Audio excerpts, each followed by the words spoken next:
Good morning everyone. तो आज का जो हमारा टॉपिक है अकाउंटेंसी के अंदर वो आप पढ़ेंगे पार्टनरशिप।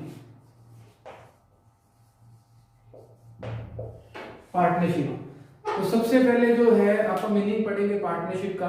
पार्टनरशिप को हिंदी के अंदर आप बोलेंगे साझेदार। जब दो या दो से ज्यादा व्यक्ति जो है मिलके अगर किसी भी काम को परफॉर्म करेंगे as a purpose profit earn करने के लिए, अगर वो मार्केट के अंदर किसी भी काम को अगर वो एज ए बिजनेस करेंगे तो उसको आप क्या बोलेंगे, पार्टनरशिप।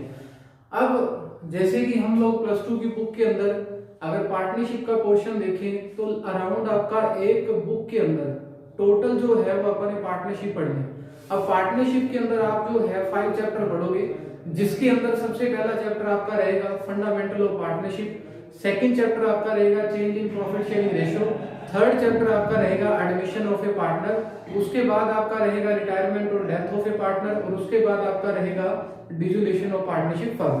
तो आज जो है आप स्टार्ट करेंगे इस सीरीज के अंदर जो है आपका बेसिक से, और बेसिक के अंदर जो है अपने जो मेन कॉन्सेप्ट अपने पढ़ना है उसके अंदर हमारा आएगा पार्टनरशिप। तो गाइस जो पार्टनरशिप है वो बड़ी एक सिंपल सी टर्म है, मे भी नॉर्मली जो है सारे लोग इस चीज के बारे में जानते हैं कि पार्टनरशिप आपा किसको बोलते हैं। तो पार्टनरशिप के अंदर क्या रहेगा, जब दो या दो से ज्यादा व्यक्ति अगर मिलके किसी भी काम को परफॉर्म कर रहे हैं तो उसको आप क्या बोलते हैं, पार्टनरशिप। अब पार्टनरशिप से पहले क्या होता था, सोल ट्रेड। सोल ट्रेड के अंदर क्या था, सिंगल ए पर्सन जो है वो मार्केट के अंदर काम करता था।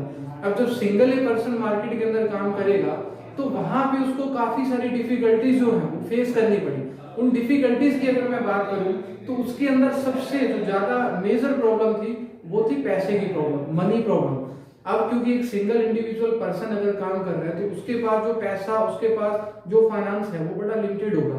तो ये सबसे बड़ा एक ड्रॉबैक था। अगर सेकंड में बात करूं तो मैनेजमेंट, तो क्योंकि अगर सोल ट्रेड की अपन बात करें तो वहां पे क्या है, वहां पे मैनेजमेंट जो है वो सारा सिस्टम एक सिंगल एक पर्सन जो है वो उसको होल्ड कर रहा है, तो वहां पे ये भी एक बहुत बड़ी कमी थी। इसके अलावा अगर मैं बात करूं रिस्क बेयरिंग की, तो अगर आप पार्टनरशिप के अंदर या सोल ट्रेड के अंदर आप देखें तो यहाँ पे ये एक बहुत बड़ा डिफरेंस आता है। सोल ट्रेड के अंदर क्या होता था कि वहां पे जो एक एज ए पर्सन जो मार्केट के अंदर बिजनेस कर रहे हैं वो ज्यादा टाइम तक जो लॉस है उसको वो बियर नहीं कर पा रहा था। तो इन सभी ड्रॉबैक्स को या ये जो जितनी भी कमियां हैं, इन सभी कमियों के कारण जो है मार्केट के अंदर जो एज ए बिजनेस के अंदर आपका जो नेक्स्ट जनरेशन आप बोल सकते हैं, जो न्यू चीज मार्केट के अंदर आई उसको आप क्या बोलते हैं, पार्टनरशिप। तो इसके अंदर क्या था, जैसे कि आपकी कैपिटल की वहां पे प्रॉब्लम थी, फाइनेंस की, तो क्योंकि वहां पे सिर्फ एक सिंगल एक पर्सन आपका काम कर रहा था, और यहाँ पे क्या आपके दो या दो से ज्यादा पर्सन जब मिलके काम करेंगे तो उनका जो फाइनेंसिंग, उनकी जो स्ट्रेंथ है वो पहले से काफी ज्यादा जो है वो स्ट्रॉन्ग हो जाएगी। और इसके अलावा अगर मैं बात करूं मैनेजमेंट की, तो सोल ट्रेड के अंदर क्या था, सिंगल ए पर्सन था, तो मैनेजमेंट की वहां पे काफी सारी कमियां थी। तो जब अपन ने पार्टनरशिप की बात की तो वहां पे वो सारी कमी ऑटोमेटिक ही दूर हो गई। अगर आप बात करें रिस्क बेयरिंग की, तो रिस्क बेयरिंग के अंदर आपका क्या था, वहां पे भी आपका एक सिंगल ए पर्सन जो है वो कुछ एक टाइम तक तो जो रिस्क है या जो लॉस है उसको वो बियर कर पाएगा, और उसके बाद क्या होगा कि वो बंदा ज्यादा टाइम तक मार्केट के अंदर टिकेगा नहीं। और अगर आप पार्टनरशिप की बात करें तो यहाँ पे जो रिस्क है वो सिंगल ए पर्सन का नहीं है, यहाँ पे रिस्क जो है वो आपका डिवाइड हो रहा है नंबर ऑफ पर्सन के अंदर। तो ये जो है कुछ कमियां थी सोल ट्रेड के अंदर, और उन्हीं कमियों को जो है दूर करने के लिए मार्केट के अंदर एक जो नया कॉन्सेप्ट आया उसी को आप क्या बोल रहे हैं यहाँ पे, पार्टनरशिप। अब देखिए पार्टनरशिप के अंदर क्या होगा, अब मेनली होता है पार्टनरशिप के अंदर अगर आप उस सिस्टम को अगर लीगली आप करना चाहते हो तो उसके लिए आपको क्या करना पड़ेगा, उस चीज का रजिस्ट्रेशन जो है वो आपके लिए कंपलसरी है, वो आपको करवाना पड़ेगा। अब रजिस्ट्रेशन के अंदर आपने क्या करना है, उसके अंदर आपके मतलब क्या क्या टर्म एंड कंडीशंस होंगी, तो वो सब चीजें जो है वो गाइस आप वन बाय वन जो है यहाँ पे डिस्कस करेंगे।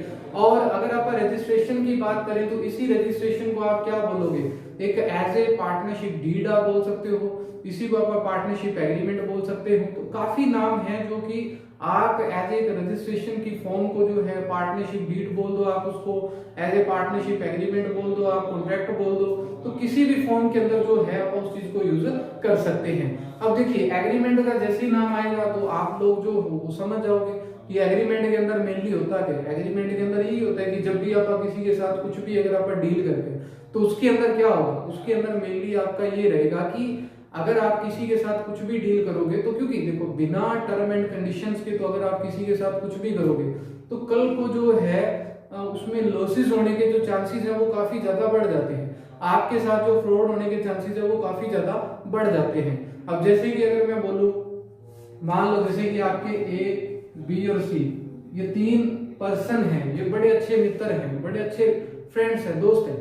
अब इन्होंने क्या किया, मिलके इन्होंने डिसाइड किया कि अपन ना मार्केट के अंदर कुछ ना कुछ करना है। भाई इन्होंने पढ़ाई तो बहुत कर ली, अब ये बंदा है मान लो इसने एमए कर रखी है, ये बंदा है जिसने एमकॉम कर रखी है, ये बंदा है जिसने एमएससी कर रखी है। तीनों के पास क्वालिफिकेशन की कमी नहीं है, बट क्या करें मार्केट के अंदर जो है आप सब लोग जानते हो कि सिर्फ और सिर्फ अगर अपने पास डिग्री है तो डिग्री अपने किसी काम की नहीं है, उसके अलावा जो है अपने अंदर कुछ ना कुछ एक ऐसा टैलेंट होना चाहिए। अब इन्होंने मिलके ये डिसाइड किया कि नौकरी तो है नहीं, तो फिर आप क्या करें, फिर उन्होंने डिसाइड किया कि हम लोग जो है मार्केट के अंदर एक अपना खुद का बिजनेस जो है वो एस्टेब्लिश करेंगे। अब ये बड़े अच्छे मित्र हैं, बड़े अच्छे फ्रेंड्स हैं, अब इन्होंने डिसाइड तो कर लिया। अब वहां पे क्या हुआ, डिसाइड करने के बाद अब इसमें से जो है इनको लगा कि ठीक है बिजनेस अपन ने करना है, बट खाली बोलने से तो बिजनेस नहीं होगा ना, फिर उसके अंदर क्या करना पड़ेगा आपको, कुछ ना कुछ आपको प्लानिंग करनी पड़ेगी। ठीक है जी, क्या आप बिजनेस करोगे, किस तरह से आप बिजनेस करोगे और किस पार्टनर का क्या रोल होगा, कौन सा पार्टनर कितना पैसा लेकर आएगा, किस नेचर का आपका बिजनेस होगा, किस पार्टनर की क्या क्या राइट्स होंगे, उसकी क्या क्या ड्यूटीज होंगी, उसकी क्या क्या लायबिलिटीज होंगी। तो ये सब चीजें जो है वो पहले आपको फाइनल करनी पड़ेंगी। अब उसके अंदर क्या होगा, या तो आप वर्बली करोगे या आप रिटर्न के अंदर करोगे। तो वर्बली में क्या रहेगा कि सिर्फ और सिर्फ आपने क्या किया कि सिर्फ म्यूचुअली आपने वही 3 दोस्त जो हैं वो बैठे आपस में और उन्होंने क्या किया कि वैसे उन्होंने टर्म एंड कंडीशंस जो भी थी उन्होंने बोल के फाइनल की और उससे उन्होंने बिजनेस करना स्टार्ट कर दिया। अब उससे हुआ क्या, पहले अगर मैं बोलूं 6 मंथ तक तो आपका जो बिजनेस है वो बड़ा स्मूथली चलता है, बट आफ्टर 6 मंथ क्या हुआ कि बिजनेस के अंदर जो है ये जो सी नाम का पर्सन है उसने कुछ ना कुछ इशू क्रिएट कर दिया। अब इशू उसने क्या क्रिएट किया, मान लो उसने सैलरी को लेकर इशू क्रिएट कर दिया। अब सैलरी को लेकर कैसे किया, देखो इन्होंने जब स्टार्टिंग के अंदर जो है जितनी भी टर्म एंड कंडीशनें थी वो सारी की सारी बोल के फाइनल की थी, वर्बली इन्होंने फाइनल किया था भी हमारी ये टर्म एंड कंडीशंस होंगी, भाई तेरे को इतनी सैलरी मिलेगी, तेरे को इतना इंटरेस्ट मिलेगा, तो इतना ड्राइंग कर सकता है, इतना तेरे को कमीशन मिलेगा, सब कुछ उन्होंने वर्बली फाइनल कर लिया। अब हुआ क्या, 6 महीने के बाद ये जो सी है वो बोल रहा है कि मैं तो काम बहुत ज्यादा कर रहा हूँ, मेरी तो लेबर इतनी ज्यादा हो रही है, तो मैं इतनी सैलरी में काम नहीं करता, मेरे को सैलरी ज्यादा चाहिए। अब वहां पे फिर क्या होगा, वहां पे दिक्कत पैदा होगी। अब इन्होंने बोला नहीं भाई अपन ने तो स्टार्टिंग के अंदर ये डिसाइड किया था कि काम जो जिस बंदे का है वो करेगा और उस बंदे की ये सैलरी होगी। अब उन्होंने तो बोला कि अपन ने तो स्टार्टिंग से फाइनल कर रखे हैं, तो सी बोल रहे ना जी मैं नहीं करता काम, मेरे को हिस्सा दो, मैं जा रहा हूँ। अब यहाँ पे देखो, यहाँ पे होगी ना प्रॉब्लम, यहाँ पे काफी बड़ा इशू जो है वो क्रिएट हो जाएगा। यहाँ पे यहाँ तक भी बात जा सकती है कि आपका वो जो बिजनेस है, वो जो पार्टनरशिप फर्म है, वो आपके बंद होने तक के चांसेस हो सकते हैं, आपका बिजनेस जो है वो वाइंडिंग अप हो सकता है। तो फिर इससे अच्छा क्या है, इससे अच्छा ये है कि आप वर्बली उसको बोल के पार्टनरशिप एग्रीमेंट को डिसाइड करने की बजाय अगर आप उसको रिटर्न फॉर्म के अंदर ले आओ तो वहां दिक्कत नहीं है। अब अपन ने क्या कर रखा है, जितनी भी चीजें हैं उन सब चीजों को अपन ने क्या कर रखा है, राइट कर रखा है। अब राइट के अंदर क्या होगा कि सब चीजें जो हैं वर्बली अपन ने बोल के कुछ नहीं किया, उसके अंदर अपन ने सब टर्म एंड कंडीशंस को राइट कर रखा है, लिख रखा है।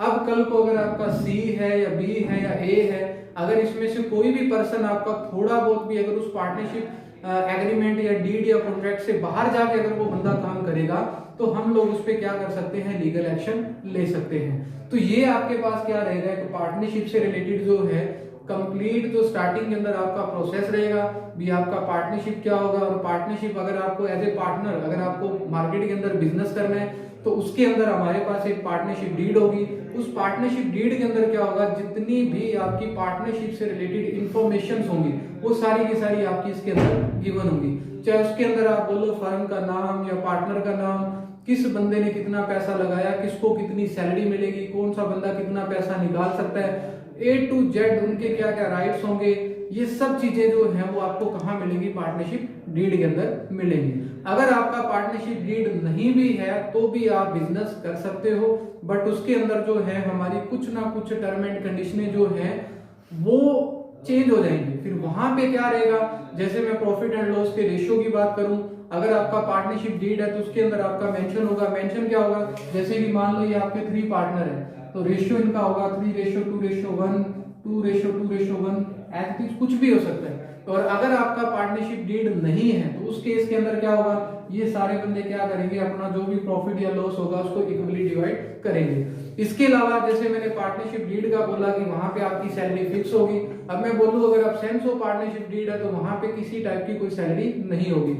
इसके अलावा मैंने बोला कि जब आपका पार्टनरशिप डीड होगा तो उसके अंदर आपका इंटरेस्ट ऑन कैपिटल होगा, जितना उन लोगों ने स्टार्टिंग में पैसा लगाया उसके ऊपर फर्म जो उनको इंटरेस्ट पेड करेगी।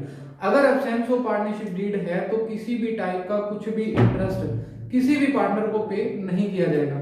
अगर पे किया जाएगा तो उसके अंदर एक हल्की सी कंडीशन ये रहेगी कि अगर प्रॉफिट है तो पेड किया जाएगा, अदरवाइज कुछ पेड करने की जरूरत नहीं है। इसके अलावा अगर मैं बात करूं ड्राइंग की, तो अगर आपका पार्टनरशिप डीड है तो वहां पे क्या रहेगा, तो जैसे मैंने ड्राइंग का बोला कि वहां पे आपका पार्टनरशिप डीड है तो उसके अंदर मेंशन होगा कि एक पार्टनर को पर्सनली अगर पैसा चाहिए तो वो एक टाइम के अंदर कितना पैसा जो है वो बिजनेस से निकाल सकता है अपने पर्सनल यूज के लिए, उसको अपन बोलते हैं ड्राइंग। अब ड्राइंग जो है अगर आपका पार्टनरशिप डीड है तो उसके अंदर आपका मेंशन होगा कि एक बंदा 50,000, 1 लाख, 2 लाख रुपए तक जो है वो ड्रॉ कर सकता है। बट अगर आपका एब्सेंस ऑफ पार्टनरशिप डीड है तो उसके अंदर फिर आपकी जो ड्राइंग है वो फुली आपकी क्या हो जाएगी, नील हो जाएगी, एग्जैक्ट हो जाएगी। वहां पे आपका जो है किसी भी टाइप का कुछ भी पार्टनर जो है वो बिजनेस से पैसा नहीं निकाल पाएगा। और इसके अलावा जो है पार्टनर्स के अगर आप राइट्स की बात करें तो उनको जितने भी अकाउंट्स होंगे उनको चेक करने की मतलब उनके पास राइट्स हैं। इसके अलावा अगर वो पार्टनर फर्म में नया एंटर कर रहा है या वो पार्टनर फर्म को छोड़ के जा रहा है तो ये सब जितनी भी चीजें होंगी जब तक आपके पुराने जो उस फर्म के अंदर काम करने वाले पार्टनर होंगे अगर वो बंदे सारे एग्री हैं तो नया पार्टनर आएगा, अगर वो एग्री है तो वो पार्टनर फर्म को छोड़ के जाएगा। अगर उसके अंदर एक आध पर्सन भी अगर उसके अंदर वो सेटिस्फाई नहीं है तो फिर वहां पे क्या होगा कि काफी सारी प्रॉब्लम जो है वो क्रिएट हो सकती है। सो गाइस आज आपने जो है सबसे पहला जो फ्रेश आपने बिल्कुल टॉपिक पढ़ा पार्टनरशिप। इसके अंदर मैंने आपको सिर्फ पार्टनरशिप के बारे में बताया कि पार्टनरशिप आपकी क्या होती है, पार्टनरशिप डीड आपकी क्या होती है। बाकी आपको पार्टनरशिप डीड के जो है बुक के अंदर काफी सारे पॉइंट्स आपको दे रखे हैं, आप वहां से भी पढ़ सकते हो क्योंकि उसके अंदर क्योंकि जो इसके अंदर मेन था वो मैं लगभग आपको बता चुका हूँ।